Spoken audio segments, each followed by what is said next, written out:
Hey YouTube family, Mike Jones here, back with another video on my channel where we talk about all things investing in personal finance with the genuine hope that I will be able to inspire someone to go ahead and get started with their financial freedom journey today. With that said, today we're going to go ahead and be talking about something really special to me, and that is one of my spreadsheets.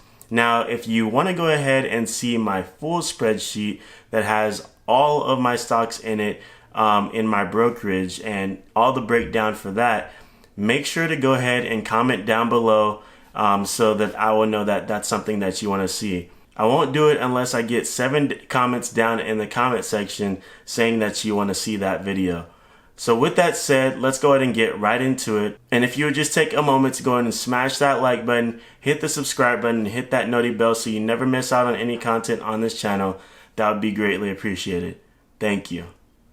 So here is my Roth IRA dividend tracker, and so essentially it has both of my Roth IRAs in it, my M1 Finance and my Vanguard Roth IRA. And so this is just a breakdown spreadsheet that I went ahead and created, and essentially it has all my positions in here and it shows all the growth and all of that. So we're going to go ahead and break that down for you so you know exactly what's going on with my Roth IRAs respectively. And so in our first position we have the VT-SAX, which is Vanguard Total Stock Market Index Fund Admiral Shares. And so currently we have 41.6 shares of this fund. And so we got it at a cost basis of about $74.37. So that cost basis total was $3,094.83. Now our current share price is $110.12, bringing the market value to $4,582.53. That brings our gain to about $1,487.70. And the growth on that, is 48% so far. So that's absolutely fantastic. It's our best growing position so far in either one of our Roth IRAs, and we're really considering going ahead and just investing more money into that. Now it does offer an annual dividend per share of $1.42, or annual distribution I should say, per share of $1.42, and the current yield is 1.29% on that. As far as portfolio allocation, it takes up about 22.5% of my portfolio, and it gives an annual return of about $59.09. Now, if you want to see a video of me going ahead and showing you how to make a spreadsheet, make sure to go ahead and comment down below and go ahead and smash that like button so I know that this is something that you guys are interested in. Now, going back, we have AT&T, which we have 164 shares of currently at a cost basis of $28.58. Now, that cost basis total is brought to $4,697.69. With the current share price being $26.77, that brings us to a market value of $4,400.18. That means our loss so far is $297.51. So as far as growth percentage goes, we are down 6.33% in this position, although it does offer a $2.08 annual dividend per share, and its dividend yield is a ridiculous 7.77%. And if you haven't heard already, AT&T is planning on slashing that dividend in half in June of 2022. Now, as far as portfolio allocation, it does take up 21.6% of our portfolio, and it does make up $341.89 in annual dividend returns for us. So that's absolutely fantastic.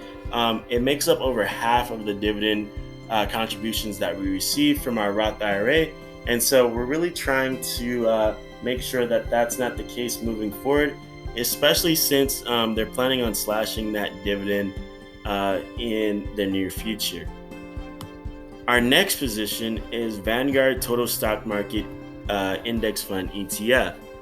And so here we have 36.7 shares. The cost basis was $166.58. Altogether, it cost us a whole Roth IRA worth of money at $6,114.24. So the current share price is $226.39, bringing the market value to $8,309.54. That is a gain of $2,195.30. So as you can see, the funds or the ETFs, the index funds and ETFs, they're performing outstanding as far as like growth goes. Now, their weakness is that they don't offer that great of an annual distribution. And so that's the low side of it. But if you're looking for growth, that's the way to go. It gives consistent growth because it's allocated by so many successful shares in its position. And so it's very balanced, and it's actively traded and actively managed by a manager who makes sure that the funds that are in it are very successful and performing well. So with that said, we've seen a growth of almost 36% from this respective ETF. And the annual dividend for this respective ETF is $3.46, which is a nice dividend yield of 1.53%. As far as portfolio allocation, we have our largest allocation here at 40.79%, so almost 41%. And it does give us an annual return of $127 flat. So that's nice to see. Next up, we have TELUS Corporation, which is a company I truly believe in and would love to get 100 shares of. We got it at a cost basis of $20.59, and we currently have 2.02 shares. The share price is currently $22.14, bringing it to a market value of $44.79. As far as gains and losses, we've gained $3.14 on the position, bringing our growth return to 7.5%. And it has an annual dividend of 99 cents, which brings the dividend yield to 4.47%. And the portfolio allocation is a minute 0.22% so far, with an annual return of $2. Next up is our last position, which is AbbVie Incorporated. And this is our newest position to the Roth IRA conglomerate. And so we have 27.3 shares so far, with a cost basis of $110.05. So essentially, we ended up spending $3,004.37 on this one stock. And now it's at a share price of $111.18 after being down for a little bit. That brings the market value to $3,035.21, with a gain of $30.85. As far as growth is concerned, it has a 1% growth return so far for us, and its annual dividend is an outstanding $5.20, bringing its dividend yield to an outstanding 4.68%. As far as portfolio allocation, it makes up almost 15% of our Roth IRAs, and it returns $141.96. So what is our total contribution overall? So far, in the 2 years that we've had Roth IRAs, we have contributed $16,952.79. Now, you may be confused because, as you know, Roth IRAs and traditional IRAs have a contribution limit of $6,000 per year. That is actually very true. So over the last 2 years, I could only have contributed a max of $12,000 altogether. But I also had 401ks. I actually had 2 respective 401ks that totaled together to be $4,400 that both of the companies that I worked for when they furloughed me put through a de minimis process, which rolled over the money into a rollover IRA and I was able to roll that money over into my Roth IRA, specifically my Vanguard Roth IRA. And so I used that $4,400 or $4,600 to go ahead and buy AT&T. And so that's what I allocated the money towards. Now, our market value is $20,372.26.